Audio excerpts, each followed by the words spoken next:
Right now, I'm really focused on understanding, I guess, the people side of this. How do you actually find and recruit people that are not only passionate, but genuinely are aligned with how you see the future? Jordan, thanks for joining us today. Explain to everybody, 30 seconds, what do you do? Yeah, so we essentially accelerate the process for industrial designers to bring their ideas into the physical world. A lot of things in the physical world start as drawings, and we make those into 3D objects for them really fast.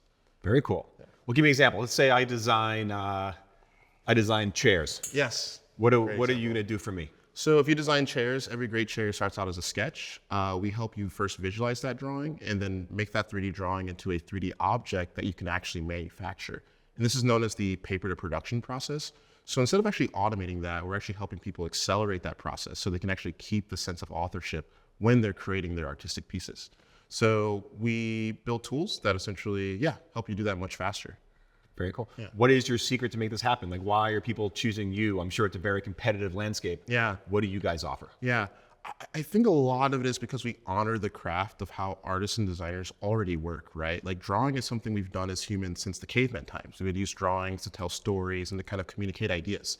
And we really leverage that as a way for artists to kind of keep that sense of authorship when they're developing things so that, in the final product, it still feels like it's theirs. So that's kind of a key differentiator, I would say, about us versus other traditional, let's say, like text to image or text to this type models. We're really leveraging different inputs that artists and designers are naturally already doing, which is quite different, I would say. And what's the trick to make that happen?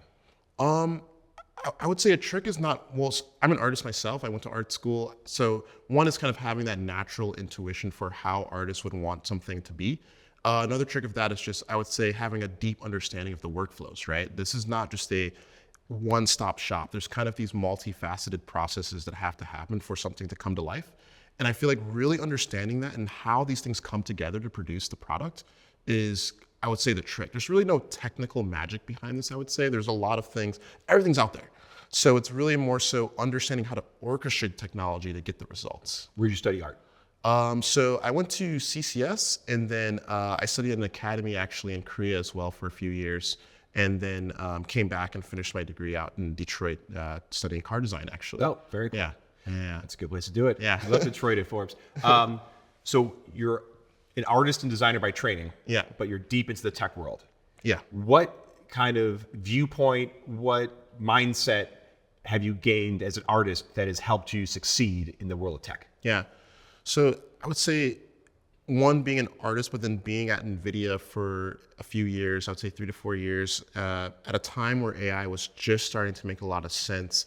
It allowed me to kind of have a different lens of a lot of the science projects that people were working on there that might have just seemed as, simple research. But I really saw it as an application that accelerated my own workflow, which was just, car design at first, which are just drawings that to become physical cars. So I think just having that unique perspective as an artist for something that's usually fundamentally very technological allowed me to kind of derive to relatively novel ideas that normally, most people wouldn't have saw, I think, at first sight. Yeah. Now, obviously Nvidia, one of the hottest companies around. When I think of Nvidia, I'm thinking like super deep tech. I'm thinking chip design, like the highest end manufacturing.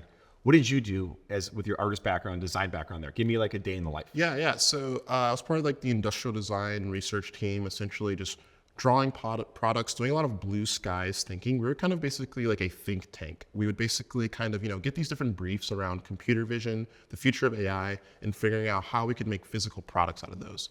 And then of course, you're designing GPUs, figuring out the best way to cool them and things like that. But a lot of it was really blue skies thinking around how can we actually apply a lot of this research into whether consumer products or enterprise solutions for manufacturing. Yeah. So it sounds like you had a really creative, freewheeling, you said blue sky role at Nvidia, one of the hottest companies around, if not the hottest company. Yeah. Obviously it's ups and downs. Why did you leave and kind of what sparked that idea and motivated you to go out on your own? Yeah, so this is 2019. There's something called GANs. This was people that are watching will know. These were like the most popular generative architecture at the time. And when I saw this, I really saw this as, this was the first. Tell me more about that, because that went Yeah, way okay. over my head. Yeah. So basically, right now you've seen things where you can type something and get an image, right? Okay. That never existed before. Before, you had to really look at a large bank of images of a particular subject, and then you could generate just that. And this was a very huge feat at the time. And people saw this as just, maybe a one-stop shop thing, but I really saw it as a way that was going to change the way that artists and designers worked. Because if you can just create an image in a few seconds, that can enable a lot of different things. So I really saw it as a way to enable, as a way like, okay, well, if we can generate images, why can't we generate images from drawings? And, actually rendering drawings is a big part of the process that's very time consuming. So me seeing how fast we're able to generate these images, I thought, okay, well, I should just, maybe pitch this to Jensen or somehow do this internally. But, COVID was happening. We're all getting sent home. So I thought that was maybe a good time to maybe just leave and kind of try doing this on my own, applying these different GAN architectures. So that's when my co-founder, Kaelan, we both grew up in we've known each other since 6th grade. Okay, cool. Back in Michigan. And I was like, yo, man, whatever you're doing over in Michigan, forget that. Move out in Mountain View with me in my living room. There's a Costco across the street. We'll live off these hot dogs for a second. They're $1.50. And we just had a few we had 8 months of savings. And that's what really kind of built the conviction for, okay, let's try figuring this out. And some really popular artists and designers within the industry, like Scott Robertson, spotted us super early, started sharing our works. And that's kind of how we got the momentum. And then investors started picking up in Silicon Valley. Yeah, you've raised $20 million so far. Today, around 25. Yeah, okay. 25 million. Yeah, close enough. Yeah. You've raised $25 million so far. Kind of give me, what's your advice for anyone looking to raise money, and how did that process work for you? Honestly, the number one thing is just picking something that you're genuinely passionate about. You can't, since I'm genuinely an artist and designer, I just care a lot about this problem enough to where it doesn't really feel like I'm building a company. It's like I'm just trying to solve a problem for myself, and other people just happen to also have that problem.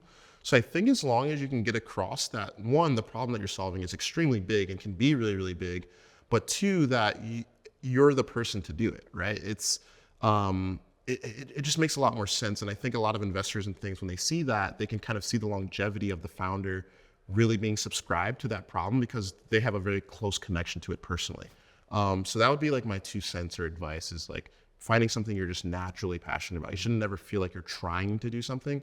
This just very much feels like I love video games. This just feels like that. What's your favorite video game? Right now it's Deadlock. It's this game that's in beta. It's by Valve. I love Gabe Newell over at Valve. It's the future. I think that's going to be the future of all video games and esports. Yeah. That's it. So, in a few short years, you went from COVID lockdown, living next to Costco, so you could have your $1.50 hot dogs. They never change in inflation. They keep that going. I love that. So you go from eating $1.50 hot dogs to having $25 million in your coffers. Yeah. How has that changed what you do? Honestly, nothing really. My life's I'm sure you have some more employees. Yeah, now we have employees and stuff. We have an office and things like that. I am no longer struggling to make ends meet and things like that. But I would say my mindset and the hunger to still want to solve the problem is if not almost amplified, right? Because your sense of responsibility has increased. So nothing as far as my drive and what I'm trying to do is necessarily changed. But I would say the efficiency in which I can do that and the tools around me to make it possible has definitely helped a ton. But fundamentally, things are relatively the same, I would say. Yeah. So far, what's the biggest bet you've had to make as the founder of this company? I would say it's the idea of just implementing AI in creative workflows. AI is a very polarizing subject, and our approach of having the drawing being the driving force of the application has allowed us to kind of stand out in the sense where we're not in a position where artists and designers feel like we're replacing them or kind of automating them away. So taking this bet that this vision of drawings being the kind of core value of the application has been, I would say, the bet there. We really didn't understand if people would actually perceive that correctly or if it would actually be accepted at all. But it's been, quite frankly, the opposite, where people kind of understand what we're trying to do here, and we're very much in the acceleration camp versus automation. Yeah, those are 2 different things. That's great. You read my mind. Speaking of AI, obviously the spectrum goes from everyone saying AI is overhyped, overinvested on one side, and the other spectrum says this is going to be Terminator and they're going to take over the world. Yeah.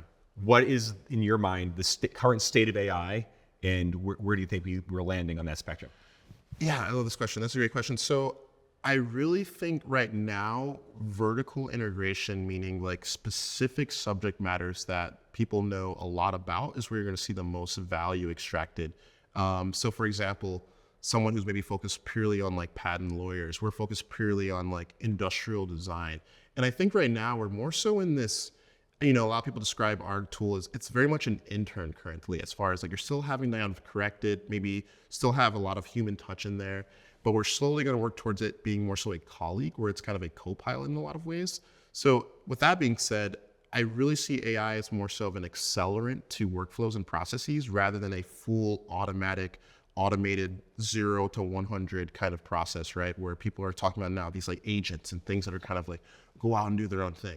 I think we're still a little bit of ways from that. So we're very much focused more so on the idea of, okay, AI is this thing that you work alongside of rather than it replacing you. And I think we're going to be there for a second. Yeah, at least a few years. What do you, as the founder and CEO, what do you focus on right now? Like, what's your goal? What's the main project? Like, what are you drilling down on every day now? Right now, there's this phase that happens where as for most founders go through, where you're building a product, and the next thing you know, you're building a company, right? So those are kind of like two different things. It's more of a mindset shift, I would say. So right now I'm really focused on understanding, I guess, the people side of this. How do you actually find and recruit people that are not only passionate, but genuinely are aligned with how you see the future? And that's just a different skill. You can't like learn this. You can read as many books as you want. A lot of it's just, you got to just do it and get your hands wet, make mistakes and learn from that. So I'd say my main focus right now is truly building the team and trying to understand, okay, how big can this really get and be? Yeah. Cool. Fast forward a year from now, what are we talking about? Oh, man. With you and your company, Yeah. What are you working on? Yeah. What's the products? What do we got? Yeah, so I think a year from now, we're going to really achieve the concept of paper to production, quite literally, where a drawing is all you need to create the physical product. So paper, 3D printer starts going off.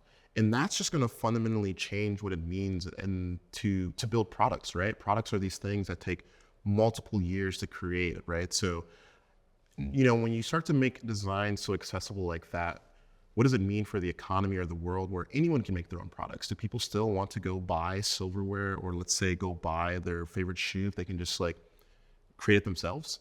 So that's the question.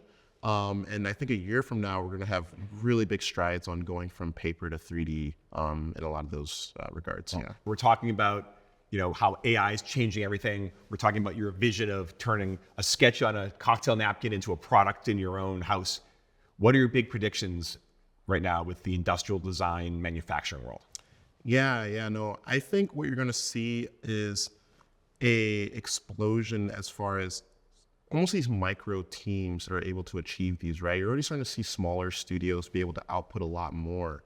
So when less people can output more things, you're going to see just, I think, not less people, but more so microcosms of creative groups of people being able to do this, right? Like now a sixth grader or a high schooler can do what normally would have taken hundreds of people, similar to what happened with programming. Programming used to be just this thing that very specialized people could do, but now with things like Cursor or these kind of AI assistants, you see 8-year-olds building applications in video games and Roblox and things like that. So I think now we're just going to see that in the physical world. I think the last 10, 20, 30 years have been more so in the worlds of bits, but now the next generation is in the world of atoms, the physical world. We haven't really seen a lot of innovation there just yet.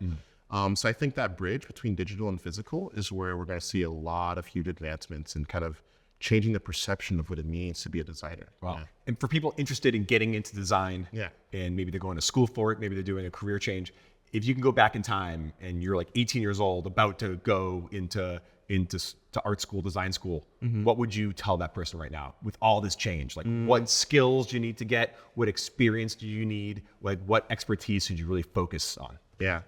No, I would that's a great question. And I would almost reframe it in the sense of like, what's not going to change, right? Because that's almost more important than what's going to change, especially in art and design. Tools always change. The way people do things always change, but there's always these core fundamentals that don't. For example, taste. Having good taste is relevant in any context.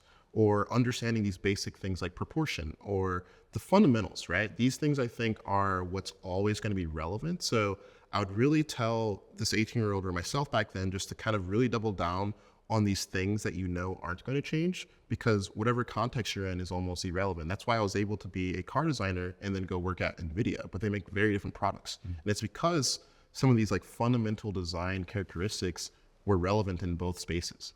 So I think that's the kind of knowledge I would pass on to the younger generation or the past, I would say. Yeah. You mentioned taste. Yeah. Can somebody learn taste, or are you just born with good taste or not?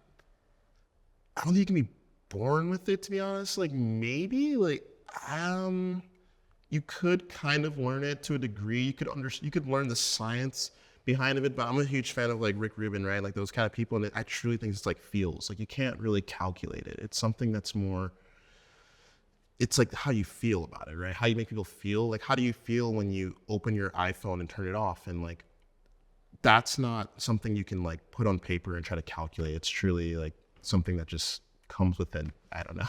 It's really hard to teach it, I would say. And my last question, you're an artist, you did car design. What is your ultimate dream car? My dream car? Oh man, 911 GT3 RS. It's got to be the Porsche 911 GT3 RS in particular, or the McLaren P1, those two. But GT3 RS, I would think, would still be the one. That's my favorite car. That was right top of mind, decisive answer. Yeah. Well, that was great. Jordan Taylor, thanks so much for joining us. Thanks for having me. Awesome. Cool.